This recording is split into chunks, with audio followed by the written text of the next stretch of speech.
जय माता दी। Welcome to my channel friends. आज मैं आपको वैभव लक्ष्मी व्रत की चमत्कारिक घटनाएं, सच्ची घटनाओं की कहानियां सुनाऊंगी जो बिल्कुल सच्ची है। तो चलिए, अभी तक आपने चैनल को सब्सक्राइब नहीं किया है तो चैनल को सब्सक्राइब कर लीजिए। ऐसे ही बहुत अच्छी अच्छी सच्ची घटनाएं मैं आपके सामने लाती रहूंगी। और आप वीडियो को अगर अच्छी लगती है तो लाइक कीजिएगा। तो एक ये सच्ची घटना है वैभव लक्ष्मी व्रत की, कि इसमें उन्होंने अपनी जॉब के लिए, एक लड़के ने माता लक्ष्मी की पूजा की थी और उसको बहुत अच्छी जॉब मिली। तो हर माता पिता के बुढ़ापे की एक ही आशा होती है कि बुढ़ापे में उसका पुत्र उन्हें अच्छी तरह से रखेगा। इसी तरह किशन लाल ने अपने पुत्र संजय को खूब पढ़ाया लिखाया, अपनी सारी जमा पूंजी उसकी पढ़ाई पर खर्च कर दी। संजय ने भी पूरी मेहनत से पढ़ाई की, MBA में पास हुआ। अगले ही दिन उसे नौकरी की खोज शुरू कर दी। तो उसको एम्प्लॉयमेंट ऑफिस में नाम लिखा दिया, परंतु कहीं भी नौकरी नहीं मिली। मिलती भी तो कैसे मिलती, 15,000, 20,000, 2,000, 4,000 ऐसे मिलती थी। संजय भी बड़ा परेशान। उसे पता था कि कितने दुख झेल कर उसके पेरेंट्स ने उसे पढ़ाया है, तभी उसको नौकरी पर पूरे घर का खर्चा चलाना पड़ेगा और नौकरी नहीं मिल रही। एक दिन संजय की माँ अपनी बहन जमुना के घर गई तो वह भी श्री वैभव लक्ष्मी व्रत का उद्यापन कर रही थी। जमुना ने 11 कन्याओं को बुलाकर भोजन कराया था और उन्हें एक एक पुस्तक दी थी। एक पुस्तक उसने संजय की माँ को भी दी थी। सब महिलाएं वैभव लक्ष्मी व्रत की महिमा का गुणगान कर रही थीं। संजय की माँ किताब लेकर घर आती है। अगले दिन काम निपटाकर वह किताब पढ़ने लगती है। उसको किताब पढ़कर ऐसा लगा कि जैसे उसके सारे दुख दूर कर देगी। तो उसने 11 व्रत करने का संकल्प लिया और संजय से भी व्रत करने को कहा। संजय ने भी 11 व्रत करने का संकल्प लिया। शुक्रवार पर दोनों माँ बेटे ने वैभव लक्ष्मी का व्रत शास्त्रीय अनुसार किया, पूरी विधि विधान से किया। माँ की कृपा, दूसरे ही हफ्ते उसे एक मल्टीनेशनल कंपनी में 50,000 रुपये की महीने की नौकरी मिल गई। 11 व्रत संपूर्ण होने पर दोनों ने व्रत का उद्यापन किया और 51 पुस्तकें बांटी। जय माँ लक्ष्मी, जय वैभव लक्ष्मी माँ।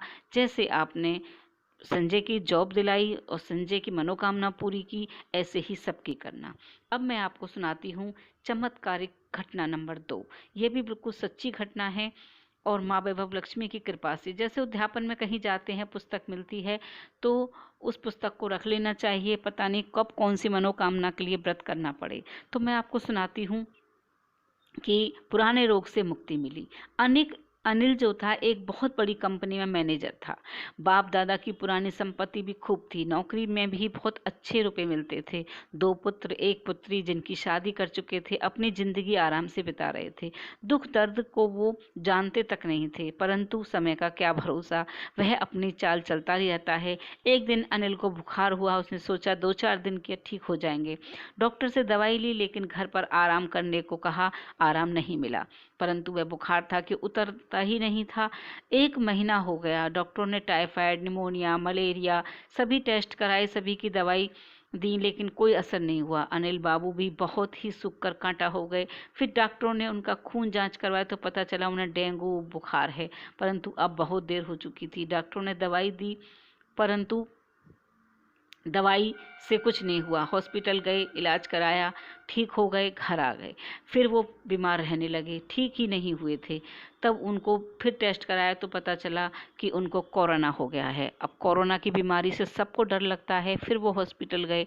अब अनिल बहुत परेशान थे। तो एक दिन अनिल की बड़ी बहू की माँ उन्हें देखने आई और अनिल की पत्नी उनके सामने रो पड़ी। तो उनको रोता हुआ देखकर समदन से बोली, बहन जी, जहाँ आप दवाई करा रहे हैं दवाई कराते रहें, लेकिन दुआ भी बहुत बड़ी चीज़ होती है। डॉक्टरों के ने जवाब दे दिया है तो कोई बात नहीं, उनके ऊपर भी एक सहारा होता है, वो है माता रानी का।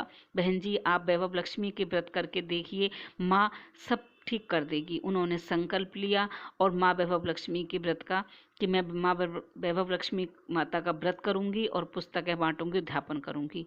उन्होंने पुस्तक निकाल के रख ली उनके पास। एक बार कहीं वैभव लक्ष्मी के अध्यापन में गई थी तो पुस्तक मिली थी।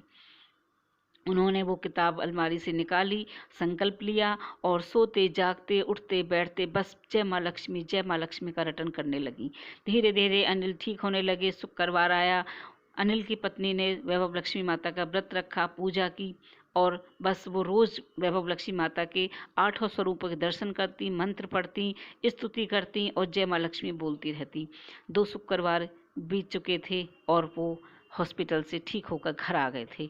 अब तो उन्होंने पूरा अपने 7-11 जो भी व्रत बोले थे उनका व्रत किए, उद्यापन किया और 51 किताबें बांटी। तो जय माँ वैभव लक्ष्मी, जैसे आपने उनका मान रखा, उनके रोगों को दूर किया और उनको बीमारी से मुक्ति मिली, इसी तरह से सबकी रक्षा करना। जय माँ वैभव लक्ष्मी, जय माँ लक्ष्मी, जय माँ वैभव लक्ष्मी, जय माँ लक्ष्मी। आपने जैसे उनका रखा ऐसे सबकी रखना, सबकी मदद करना। अब मैं आपको तीसरी कहानी सुनाती हूँ, वो भी बहुत अच्छी है। सच्ची घटनाओं की कहानी मैं आपको सुना रही हूँ। आपको वीडियो अच्छी लगे तो लाइक ज़रूर कीजिएगा और शेयर कीजिएगा। एक लड़की थी सरोज, उसके एक औरत थी सरोज, उसकी 2 लड़कियां थी जिन्हें बड़े ही लाजों से पाला पोसा गया था। उन्हें अच्छी शिक्षा संस्कार दिए गए थे, घर का भी पूरा कामकाज सिखाया। दोनों लड़कियां खूब तेज व रूपवान थीं। समय व्यतीत होता गया, दोनों की उम्र अब शादी लायक हो गई थी। माता पिता उनके लिए लड़के देखने लगे, परंतु जहाँ भी जाएं दहेज की बात आगे आ जाती।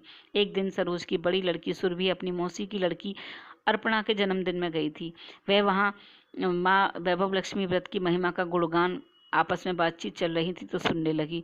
तो सुरभि ने भी ध्यान से सुना और घर जाते ही पुस्तक खरीदी और घर पहुंचकर पुस्तक को पढ़ा। शुक्रवार आने पर 11 व्रत का संकल्प लिया और व्रत रखा। 2 ही व्रत बीते थे कि सुरभि का रिश्ता एक अच्छी घर में हो गया और 11 शुक्रवार होने पर उसने उद्यापन किया। कन्याओं को भोजन कराया, 11 किताबें लड़कियों को दी, कन्याओं को दी, भोजन कराकर उनका टीका किया और अपने इस तरह से व्रत किए। तो फिर छोटी बहन का भी रिश्ता हो गया। ऐसी है माँ वैभव लक्ष्मी, जो भी विधि विधान से पूजा करता है और माँ की में विश्वास रखता है, माता उसकी मनोकामना पूरी करती हैं और वैभव लक्ष्मी उसके हर मनोकामना को पूर्ण करती हैं। जय माँ वैभव लक्ष्मी। तो फ्रेंड, इस तरह से मैं आपको पूजा दिखा रही हूँ कि पूजा किस तरह करनी चाहिए। ये ही शास्त्रीय विधि अनुसार पूजा है जो हमें करनी चाहिए, किसी गहने की या नगद रुपए की। और आप इस तरह से माँ वैभव लक्ष्मी का व्रत कर सकते हैं। बहुत ही सरल व्रत है, बहुत आसानी से व्रत को कर सकते हैं। मैं आपको अब सुनाती हूँ, चोरी हो गए गहने मिले। तो एक रंजना लड़की थी, बहन एक संपन्न परिवार की महिला थी। उनके 2 छोटे बच्चे थे जो स्कूल जाते थे। हस्बैंड रोज सवेरे काम पर चले जाते थे। घर में एक नौकर छोटू था जिसको काम करते करते 5 साल हो गए थे। घर वाले उसे पूरा विश्वास था। एक दिन रंजना सब्जी लेने गई तो छोटू झाड़ू पोंछा कर रहा था। गलती से अलमारी का दरवाजा हल्का सा खुला रह गया। अलमारी में आगे ही रंजना बहन के सोने के सेट रखा था जो उसने पहले दिन शादी में पहना था। अब मनुष्य की नीयत डोलने में 2 मिनट लगते हैं। छोटू ने वो सेट चुराकर छुपा दिया और काम करने लगा। अगले दिन रंजना के पति ने सेट को बैंक में रखकर आने के लिए मांगा तो वह मिला नहीं। उसने सारी अलमारी दराजे देख मारी, जब नहीं मिला तो जोर जोर से रोने लगी। पास पड़ोस की औरतें आ गईं, अब उसे संभालने लगी। उसमें से एक महिला बोली, मुझे तो वैभव लक्ष्मी माता पर बहुत श्रद्धा है। 11 शुक्रवार व्रत का संकल्प आप कर लो, मन्नत मांग लो तो आपके हो सकता है गहने मिल जाएं। रंजना ने भी तभी 11 व्रत करने का संकल्प लिया और मन ही मन जय माँ लक्ष्मी रटन करने लगी। तभी किसी पड़ोस ने पुलिस चौकी में चोरी की खबर दी थी। चौकी से इंस्पेक्टर आया और पूछताछ करने लगा। सेट का तोल आदि लिखने लगा। तभी कांस्टेबल एक आदमी को पकड़ कर लाया और बोला, साहब यह आदमी सुनार की दुकान के आगे टहल रहा था, मुझे शक हुआ तो मैं इसकी तलाशी ली और इसके पास से ये गहना मिला है। वर्षा, रंजना और उसकी पड़ोसन सब देखती रह गई कि ये वो उसी का सेट था, रंजना का। अब उस आदमी की पिटाई हुई तो बोला कि आपके पास यहाँ नौकर जो काम करता है वह मेरा भांजा है, उसने यह सेट मुझे लाकर दिया था और कहा था कि इसको बेच देना। इंस्पेक्टर ने कार्यवाही करके सेट रंजना को दे दिया और छोटू और उसके मामा को पकड़कर जेल में डाल दिया। इस तरह माँ वैभव लक्ष्मी की कृपा से एक ही दिन में रंजना को अपना चोरी सेट मिल गया। चोरी हुआ जो सेट था और उसने पूरी श्रद्धा से माँ के 11 व्रत करे, उद्यापन किया और पुस्तकें बांटी। जय माँ धान्य लक्ष्मी, जय माँ लक्ष्मी, जय माँ वैभव लक्ष्मी। जैसे आपने उनकी मनोकामना पूरी की, इस तरह सभी की करना। तो वैभव लक्ष्मी माता का जो भी हम व्रत करते हैं, पूजा करते हैं, संकल्प लेके करते हैं और जितने व्रत का संकल्प करते हैं गिनती से इतने ही व्रत करने चाहिए। व्रत करने की विधि आपको मेरी वीडियो में, आप मेरे चैनल पर मिल जाएगी। तो चैनल को सब्सक्राइब जरूर कीजिएगा। Till then bye bye. जय माता दी।